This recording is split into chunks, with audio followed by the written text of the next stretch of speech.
Welcome, in front of me I have Panasonic TV, and today I'll show you how you can rename your TV. So we have the top menu on your remote control.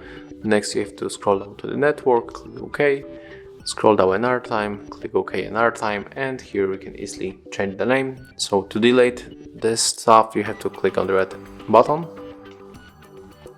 and then simply input your new name, and of course you are navigating with these arrows.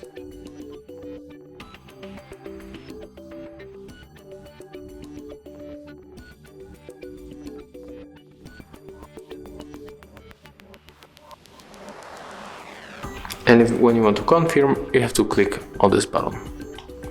As you can see, the name has changed. If you find this video helpful, remember to have a like, comment and subscribe to our channel.